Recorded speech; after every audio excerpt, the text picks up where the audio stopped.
பேசலாம். இயற்கையிட்ட தான் போய் சொல்லணும். மதிவாணன், இன்னும் தண்ணி நிக்குது அப்படிங்கிறது தான் செல்வம் ஆரம்பித்த ஒன்று. அதை தாண்டி மிக முக்கியமான கேள்வி, இந்த அரசு பட்ஜெட்ல நாங்களே இங்க மாநில அளவுல சில ரேடார்களுக்கான நிதி ஒதுக்கீடுன்னு ஒன்று பண்ணீங்க. அதோடைய நிலைமை என்னவாக இருக்கிறது? அது எந்த ப்ராசஸ்ல இப்போ இருக்கு? ஃபஸ்ட்டு இந்த மழையை பற்றி நான் சொல்லிடுறேன். மழைக்கு தேவையான நிவாரண முகாம்கள் 2229 நிவாரண முகாம்கள் வந்து தயார் செய்திருக்கோம். 2430 மோட்டார் தயார் பண்ணி வச்சுருக்கோம். மர அறுப்பான்கள் 1786 மர அறுப்பான்கள் தயார் பண்ணியிருக்கோம். ஜேசிபி 1193, படகுகள் வந்து 806, ஜென்ரேட்டர் 977, இது அத்தனையும் தயார் பண்ணியிருக்கோம். கடலில் போனவங்களுக்கு முன்னாடியே அலர்ட் பண்ணி 4153 மீனவர்களை கரை திரும்ப வச்சுருக்கோம். இதுக்கு அடுத்தது சென்னை மாநகராட்சிக்கு உட்பட்ட பகுதிகளில் 198 இடங்களில் நிவாரண முகாம் தயார் பண்ணியிருக்கோம். அதுக்கு அடுத்தது 36,650 பேருக்கு தேவையான தங்கக்கூடிய வசதி தயார் பண்ணியிருக்கோம். நாளைக்கு தான் அந்த டேட்டா உங்களுக்கு தேவைப்படும்னு நினைக்கிறேன். 5 லட்சம் பேருக்கு இன்னைக்கு கேஸ் எல்லாம் மெட்ராலஜி டிபார்ட்மெண்ட்டுக்கு மட்டும்தான். நாளைக்கு தான் அந்த டேட்டா சொல்லணும்னா, அண்ணன் வந்து தூத்துக்குடியில் உட்காந்துட்டு சென்னை தத்தளிக்குதுன்னு ஒரு வார்த்தை சொன்னார் இல்லை. சென்னையில் பிறந்து வளர்ந்த எங்களுக்கு தானே தெரியும், தூத்துக்குடியில் இருக்கிறதுக்கு எப்படி தெரியும்? யாரோ ஒருத்தர் வாட்ஸ்அப்பில் வந்ததை பார்த்துட்டு அவர் பேசுனா நான் எப்படி சொல்ல முடியும்? நீங்கள் மழை பெஞ்ச உடனே முதல் ஃபோட்டோ எங்கேருந்து வரும்னா கணேசபுரம் மேம்பாலத்துலேருந்து தான் வரும். தூத்துக்குடியில் உட்காந்துக்கிட்டு லைவ்ல அவரால் பேச முடிஞ்ச அளவுக்கு டெக்னாலஜி இருக்கும் பொழுது சென்னையில் என்ன நடக்குதுன்னு அவருக்கு தெரியாதா என்ன? அதுதான் வாட்ஸ்அப்பை பார்த்துட்டு சொன்னாருன்னு சொன்னேன். அந்த டெக்னாலஜி தான் அவர் வெறும் வாட்ஸ்அப்பை பார்த்துட்டு மட்டும் செல்வம் பேசினாருன்னு எப்படி சொல்றீங்க? நான் வந்திருக்கேன்ல, நான் சாட்சியா இருக்கேன்ல, நான் வடச்சென்னையிலேருந்து தானே வந்திருக்கேன். அப்போ நான் என்னை விட என்ன அவருக்கு சாட்சி வேணும்? இல்லைன்னா அவரை வர சொல்லுங்க, நான் வேணா ஃப்ளைட் டிக்கெட் கூட போடுறேன், வர சொல்லுங்க, பார்த்துருவோம். 4 மணி வரைக்கும் இப்போ நீங்கள் டிக்கெட் போட்டாலும் அவரால் வர முடியாது. ஃப்ளைட் எல்லாமே ஒன்றும் பிரச்சனை இல்லை. என்னுடைய நோக்கம் இங்க தண்ணி எங்கெங்க நிக்குது நிக்கலன்றதை நான் நிரூபிக்கணும்னு ஆசைப்படுறேன். அதான் என்னுடைய நோக்கமே தவிர செல்வன நம்ம நோக்கம் என்னோட நோக்கம் இல்ல. அப்படி அவருக்கு அக்கறை இருந்தா, அப்படி அக்கறை இருந்தா இல்ல தூத்துக்குடி செல்வம் வந்தா ஈசிஆர் வழியா வர முடியாது. நிறைய இடத்துல மரங்கள் விழுந்து கிடக்கு. ஓஎம்ஆர் வழியா வந்தா வாட்டர் லாக் ஆகி அங்கங்க வந்து விமானங்கள் ரத்து. ஜிஎஸ்டி சாலை வழியா வரலாம். அவர் அதுக்குள்ள வந்து சேர்றதுக்குள்ள புயல் போய் இப்ப எந்த வழியா நீங்க வர சொல்றீங்க? அவர் எந்த வழியில வந்தாலும் கூட்டு போய் காட்ட நான் தயாரா இருக்கிறேன்றதுதான் என்னுடைய கருத்து. அதாவது நாம வந்து என்ன செஞ்சோன்றத நான் சொல்றேன். இப்போ களத்துல நேரடியா முதலமைச்சர் இருக்காரு, துணை முதலமைச்சர் இருக்காரு, அமைச்சர்கள் இருக்காங்க, எம்பி எம்எல்ஏ இல்லாம அனைத்து அலுவலர்களும் களத்துல இருக்காங்க. ஐஏஎஸ் சிறப்பு ஐஏஎஸ் போட்டிருக்கோம். எல்லாத்தையும் போட்டு களத்துல நிற்கிறோம். போற போக்குல வந்து சொல்லிட்டு போகக்கூடாது. நான் என்ன கேட்கறேன்னா, இந்த துறை ஒன்றியத்துக்கிட்டே இருக்கு. ஒன்றியம் இன்னைக்கு வரைக்கும் ஆரஞ்சு அலர்ட்னா என்ன, ரெட் அலர்ட்லாம் என்ன அப்படின்னு ஒரு மார்ஜின் சொல்றாங்கல்ல. 20 சென்டிமீட்டருக்கு மேலே பெஞ்சா ரெட் அலர்ட் சொல்றாங்க. இங்கே 20 சென்டிமீட்டர் 3 மணி நேரத்தில் பெய்யுது. அதை நம்ம யோசிக்கணுமா இல்லையா? அப்படி யோசிக்கும் போது ஒரு அரசாங்கம் மாநில அரசாங்கத்துக்கு உட்பட்டு என்னென்ன செய்கிறோன்றதுல நாங்கள் தெளிவாக இன்னைக்கு வரைக்கும் வெளிப்படையாக சொல்கிறோம். நீங்கள் நான் திருப்பி குறிப்பிட்டு சொல்கிறேன்றதுக்காக இல்லை. சகோதரர் வரும்போது அவர் சொன்னதுனால அவருக்கு சொல்ல வேண்டிய கட்டாயத்தில் நான் இருக்கிறேன். அவர் வரும்போது பார்த்தேன் காவல்துறை இல்லை அப்படி இல்லைன்ட்டு. ஒரு காலத்தில் முதலமைச்சர் வீட்டில் தூங்கிட்டு இருக்காங்கன்னு சொல்லிட்டு ஏரியை திறந்து விட்டு மொத்த பேருமே எவ்வளவு இழந்தோன்றது யாரும் மறந்துருக்க மாட்டோமே. 2015 அன்னைக்கு 300 பேர் இறந்தது யாருமே மறந்துருக்க மாட்டோம். அங்க இருந்து நிறைய பாடம் கத்துக்கிட்டோம். ஆனா சமீபத்துல வந்திருக்கிற நீரியுடைய ரிப்போர்ட் என்ன சொல்லுது? அப்பைய விட நீர்நிலைகள் ஆக்கிரமிப்பு 2015 இருந்து 20 வரைக்குமான டேட்டாவில் அதிகரிச்சிருக்குதுங்குது. சொல்லட்டுமா? இப்போ 2014 இருந்து 10 வருஷம் ஆட்சியில் இருந்தாங்க. ஒரு சின்னதாக ஒரு கேள்விதான், நீங்க எத்தனை கிலோமீட்டர் மழைநீர் வடிகால் பாதையை அமைச்சிங்க அப்படின்னு ஒரு கேள்வி பார்த்தா வெறும் 400 கிலோமீட்டர். நாங்கள் இந்த 3 வருஷத்தில் 789 கிலோமீட்டர் வந்து மழைநீர் வடிகால் பாதையை அமைச்சிருக்கோம். இது சும்மா அமைக்கலை.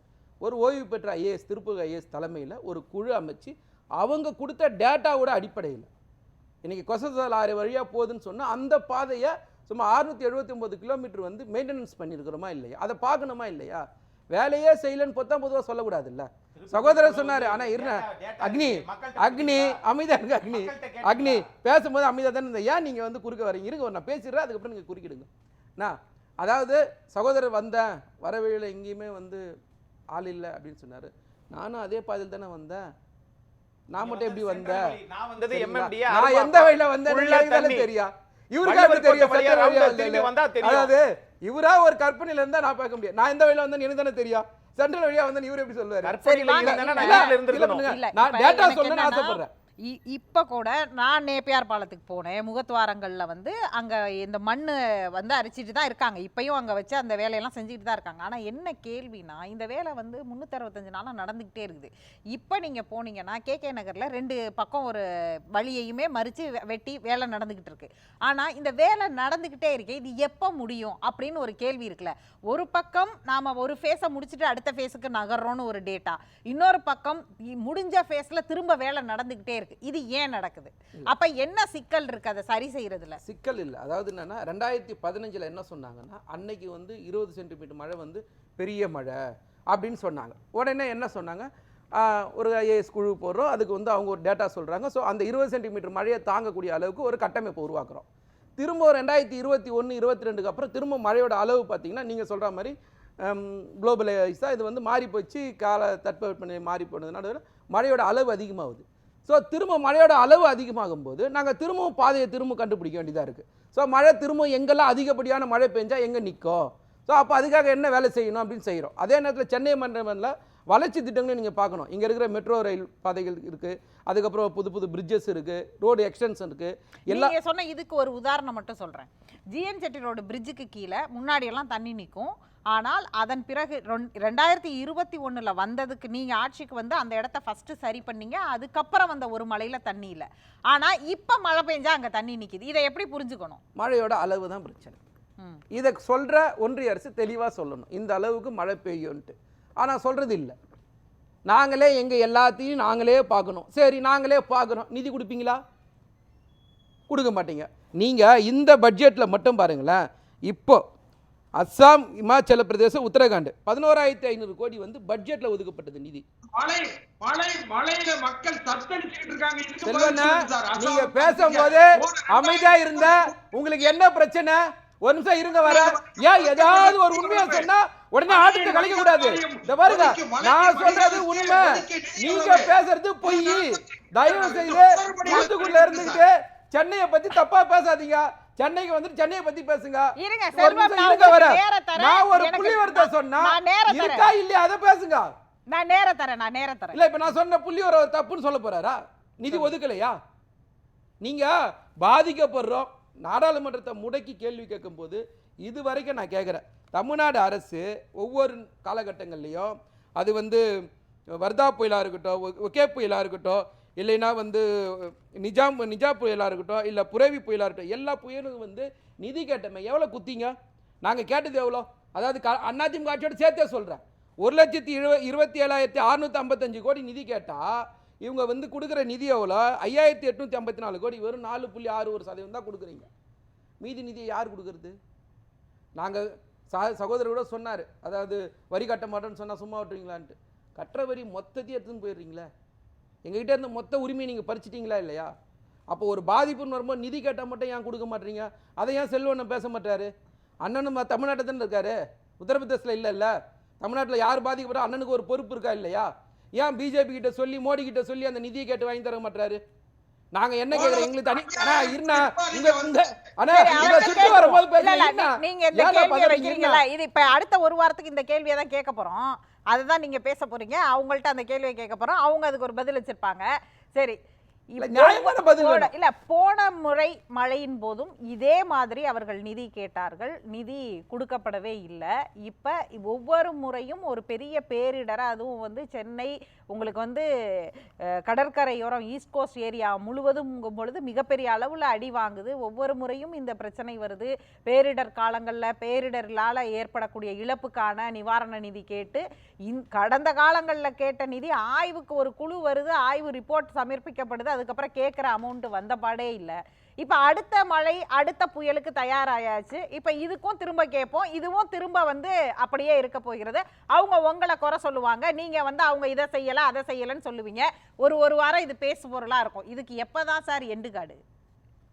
வேற ஒன்றும் இல்லை, இந்த மழைநீர் வடிகால் பணிகள் இருக்கு பாருங்க, இதுல ஊழல் அல்லது குறைபாடுகள் முறைகேடுகள் நடக்காம தடுத்து முறையா செய்யணும். கடந்த 2023 செல்வண்ணா மரியாதை அதுக்கு பதில் சொல்ல போறீங்க, அவர் சொல்லிரட்டும். நீங்க கடந்த 2023 மழைக்காலம் தொடங்குவதற்கு முன்னால மரியாதைக்குரிய சுகாதாரத்துறை அமைச்சர் சொன்னாரு, ஒரு சொட்டு தண்ணி நிக்காது. நாங்க 5000 கோடி ரூபாய் சார் செலவு தண்ணிக்கு நீங்க கேட்டீங்க, அவரும் அதுக்கான ஒரு விளக்கத்தை கொடுத்துட்டாரு. திரும்ப நம்ம தண்ணியிலே நின்னா எப்படி?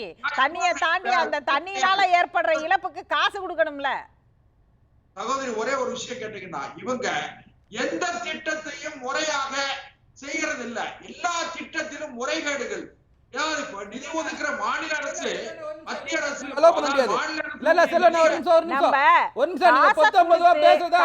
என்ன முறைகேடு நடந்துச்சுன்னு கேட்டா பரவாயில்ல, 19 என்ன காசு கொடுத்தீங்களான்னு கேட்டா உடனே வந்து முறைகேடு. நீங்க எங்க கொடுத்தீங்க? நாங்க லோன் வாங்குனது பேங்க்ல, நீங்க எல்லாம் கொடுக்கல. நீங்க கொடுத்தீங்களா? ஒன்றிய அரசு கொடுத்த காசா அது? இருங்க சார், சொல்லுங்க. நீங்க ஒன்றிய அரசு கொடுத்த காசுன்ற மாதிரி பேசுறது. ஒன்றிய அரசு கொடுத்த காசே கிடையாது. அது வந்து நாங்க பேங்க்ல வாங்கின லோன், அதுல வேலை நடக்குது. அதை தெளிவா வந்து என்ன வேலை நடந்திருக்குன்னு தெளிவா சொல்லிருக்காரா இல்லையா? பிரஸ் மீட் கொடுத்திருக்காரா இல்லையா?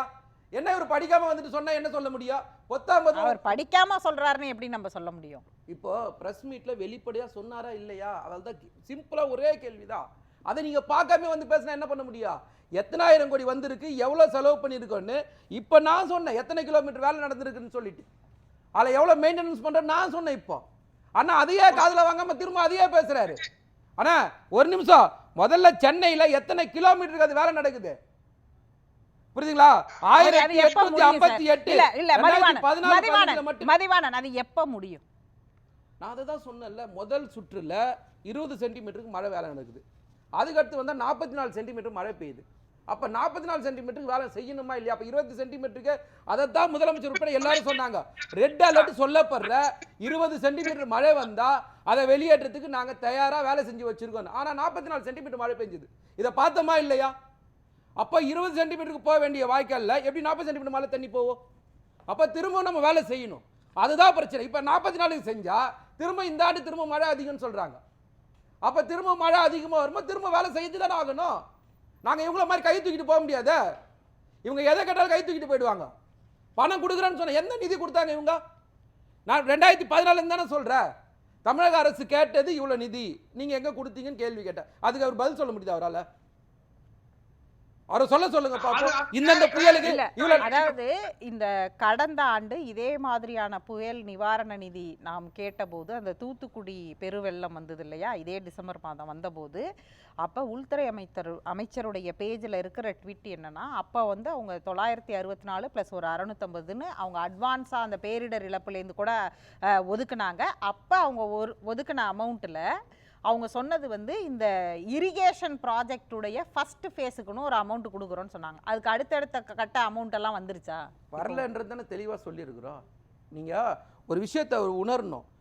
சென்னை பேசின் இரிகேஷன் ப்ராஜெக்ட்டுக்குன்னு ஒன்று கொடுத்தாங்களா? அந்த வாட்டர் ட்ரைனேஜ் அண்ட் இரிகேஷன் எல்லாத்துக்கும் சேர்த்து அதுதான் வேலை நடந்துட்டே இருக்கு. நாங்கள் வேலை முடிஞ்சிச்சுன்னு சொல்லிட்டு நாங்கள் எங்கே கை தூக்கிட்டு போனோம்? வேலை நடந்துட்டு தானே சொல்கிறோம். இப்போ வரைக்கும் வேலை முடிய தானே ஃபண்டு ரிலீஸ் ஆகும்.